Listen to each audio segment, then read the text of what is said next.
ఈ వీడియో చూస్తున్న వాళ్ళు 80% స్కిప్ చేశారు. మిగతా 20% చూస్తూనే ఉన్నారు. వాళ్ళ కోసం ఈ వీడియో జాగ్రత్తగా చివరి వరకు చూడండి మామ. ప్రైస్ ట్యాగ్ చూడకుండా కొనాలి అని ఎవడ్రా నీకు చెప్పింది?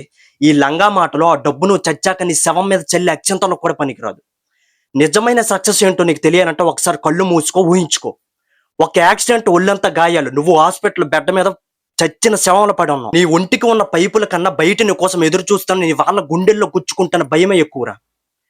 ఆ సీన్ ఊహించుకో. ఎవడి ముందు తల వంచని మీ నాన్న డాక్టర్ కాళ్ళ మీద పడి నా కొడుకుని బతికించండి సార్ అని వేడుకోవడం. ప్రతి రూపాయి పీల్చి పిప్పి చేసి దాచుకున్న మీ అమ్మ తన మెడలో ఉన్న చివరి పుస్తులతో కూడా తెంపి హాస్పిటల్ కౌంటర్ లో విసిరి కొట్టడం. నువ్వు కట్టాల్సిన ఈఎంఐ కోసం ఎవడో బలిసిన నా కొడుకు ఇంటి ముందు నిలబడి బూతులు తిరుగుతుంటే నీ కుటుంబం దెలదించుకోవడం.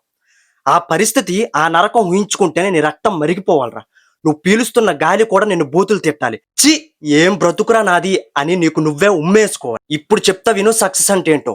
సక్సెస్ అంటే నువ్వు కోమాలో ఉన్న నీ బ్యాంక్ అకౌంట్ లో పడి ఉన్న డబ్బు వాటంతట అవే నీ హాస్పిటల్ బిల్లు కట్టాలి.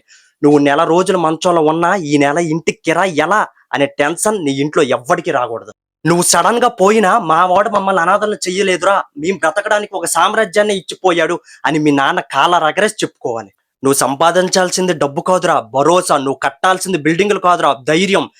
నా కొడుకు ముందు నా వాళ్ళ తలదించవలసిన అవసరం లేని ఒక జీవితం.